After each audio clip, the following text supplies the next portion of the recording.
And we are back with season 4, episode 6 of Young Justice Phantoms. This episode, you guys, things are going down and things are getting heated. Oh, where do I even begin? Let's knock a few things out. We saw some scenes of Beast Boy. Where is it? I just saw it right now. There we go. Of Beast Boy. He is in full depression mode. My boy he can't fight, he can't do anything. His team is like, oh, there's this thing, let's go and fight. And he's like, nah, I just want to sleep. And you see one of the teammates, the Wind Girl. I think she's the same person from the last season who found out she was a metahuman. I think so. And she was like, he's been sleeping a lot. And in my head, I'm like, depression?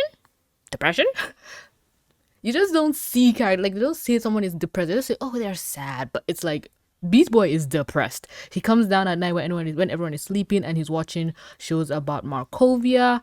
I think I said that right. And Brion, oh god, I'm remembering names, I'm on a roll. And Brion is like, hey, I'm opening my town to metas, and people are rushing in and people are rushing out, and it's like, oh my god. And then when his ex-girlfriend got introduced, or I think they mentioned her, he just turned off the TV, and it's like he has hyperfixation on the things. Like Brion is the last adoptive brother he had, I think, outside of Connor, and he's fixated on him, but at the same time he's grieving Connor, the loss of Connor, and it's like, why are we seeing Beast Boy grieve? Well, where's Megan? That's who I want to. Well, I don't want to see her grieve, I'm gonna be honest.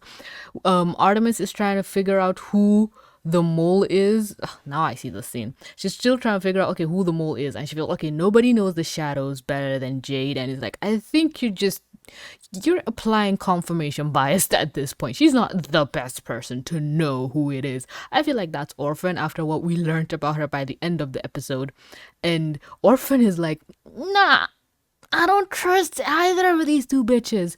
They brought in a psychic, they read their mind, and I'm like, people were even saying that just bring a psychic, just bring Megan, and just bring someone who can read minds. And they're like, yeah, they get trained for that shit. And I'm like, I love the comic book things, how even in real life or whatever, you're reading comic books and you're like, oh, this is the obvious answer, and then the comic books are like, nope, this thing is there, and it's like, when have I've never heard of this shit, but they've said it and now it's canon. And I love that. I love the spontaneity of like cartoons can still be cartoons, things can just happen and you just have to deal with it, and yeah, okay, now what's the new angle? And I'm at this point, I trust both of them. I personally don't know who to distrust. So it's like, yeah, fine. I don't even want the headache of trying to figure out which one of you is the mole at this point.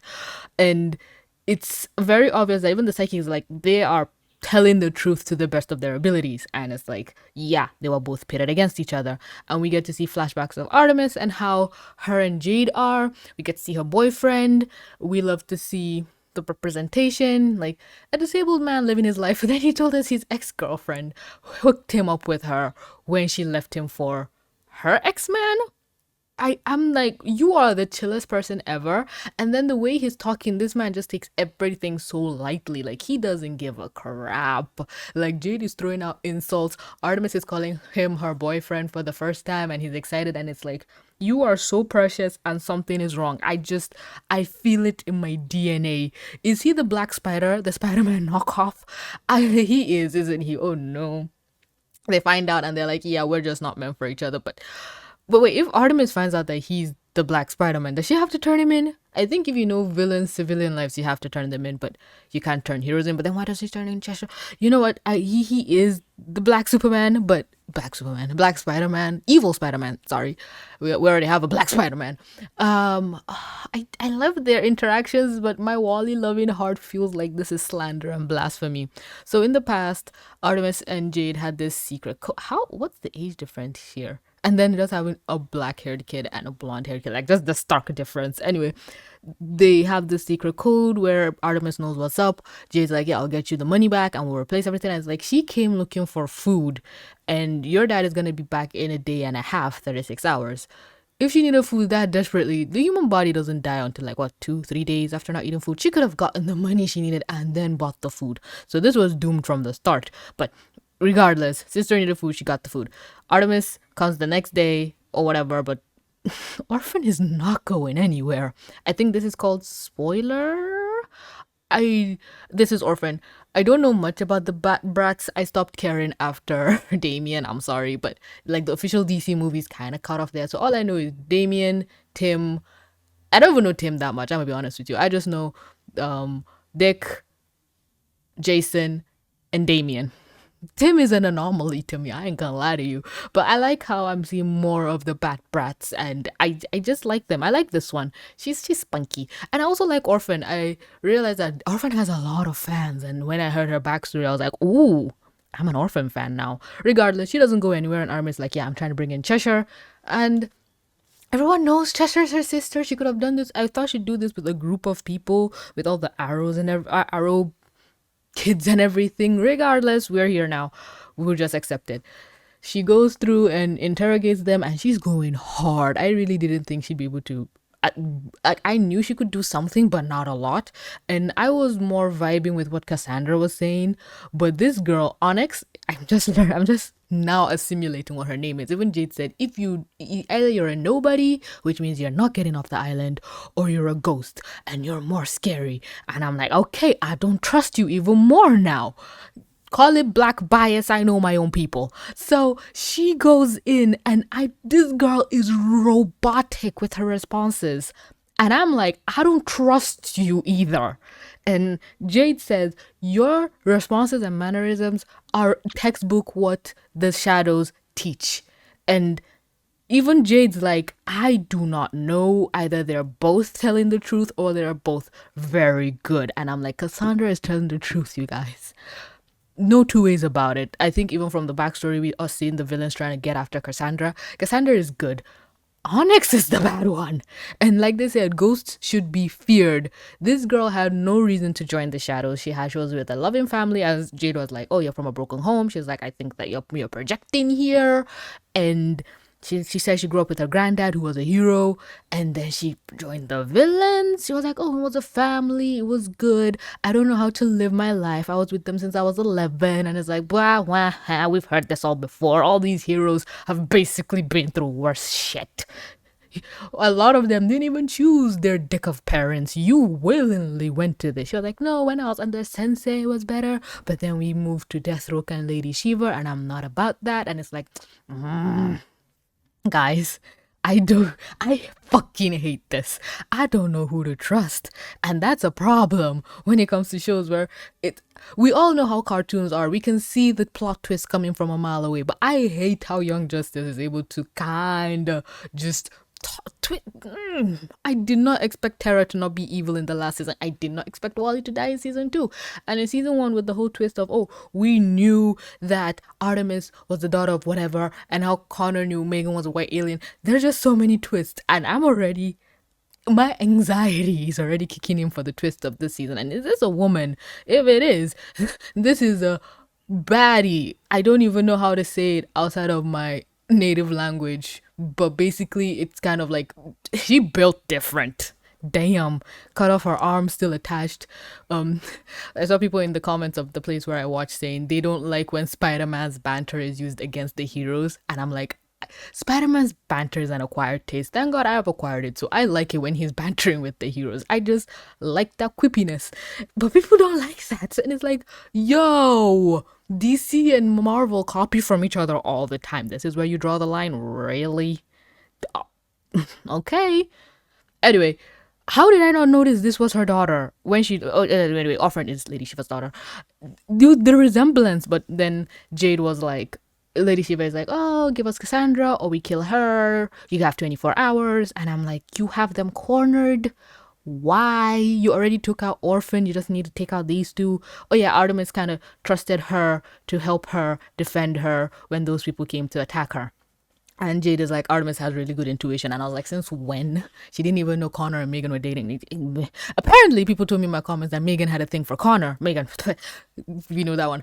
Artemis has a thing for Connor. And I'm like, since when? I never pick up on these things. But anyway, this part just had me rolling. Enough! You're both coming. You can't be serious. Don't take these two. Take your team. You heard Shiva. I can't risk Orphan's life. Orphan? You mean Lady Shiva's daughter? What? Oh, the bat didn't tell you that part, did he? I just love when Artemis is like, "You're both coming." She's like, "You can't be serious." It's like when the voice of reason starts to kick in, but they're like, "Okay, I can't risk her life. We're going. You're going as backup because she still doesn't trust her, and she doesn't trust her." She's thinking, "Oh, if I go with her, you're gonna backstab us." And she's like, "This is all a trap to get to you." And I'm like, "This is too elaborate of a trap to just get to her." If, hear me out, if Cassandra is the mole, what's the point of bringing Artemis to whatever island, Amber Island? I don't know. No, that was Avatar. Whatever island. They want to integrate into the team, and taking Artemis there is not going to help them integrate into the team. So you are not needed there. But if you're the mole, then yeah, these two are already going. So you are the mole, bitch. I don't trust you. It doesn't make sense. They're trying to integrate into the team, but killing Artemis on this mission is not gonna do that. And I'm just here thinking the shadows literally just have two defectors, but everyone is focused on Cassandra because yeah, she's Vandal Savage's daughter, but no one is talking about this bitch. That's the problem.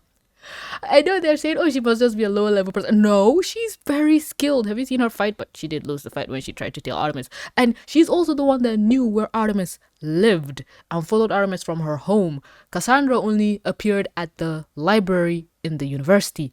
You guys, I figured it out. The black bitch is the mole. I actually thought Orphan was the mole for a while till Cheshire explained, oh yeah, Lady Shiva cut off her vocal cords so she can't talk. So she's all about body language. I'm like, oh my god. Didn't teach her how to read. Wow. Just wow.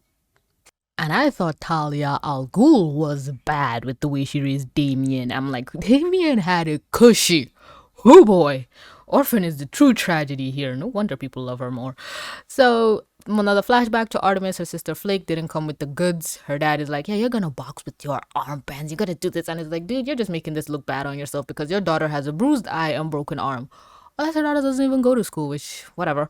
Well, not whatever, like, kind of makes sense. And in the other apartment, there was this fighting black couple and there was no dog. So it's kind of like alluded that the dog got hurt. I'm just worried for that dog. Maybe it was the dog that Artemis got. Or isn't that dog Wally's dog? I think Cheshire made a comment of how he big in the military and had a dog lover. And I was like, is she alluding to Wally or is she just reading him? Regardless, Artemis is like, yeah, we're going. Halo comes for her ship. She sees a wreck and nobody there. And obviously, please, Halo, report this to everyone and let them track them down. And they're on their way. And she's like, what's the name of this place again? Cheshire Island? Santa Prisca. Here we come. Santa Prisca. All the bad shit happens there. I think that was what happened in season 1. Santa Prisca, Santa Prisca. But yeah, that's my review of, or maybe just my breakdown of episode 6 of season 4 of Young Justice Phantom. Things are going down and I don't trust anybody at this point. I really don't trust Orphan. It could just be a play. I know people are gonna hate me for that, but the twists, I don't want to get twisted.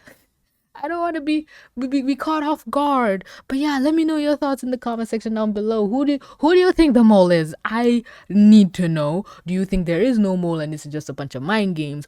Or if you can predict the twist, if you know something in the comics that I do not know, please relay that information to me.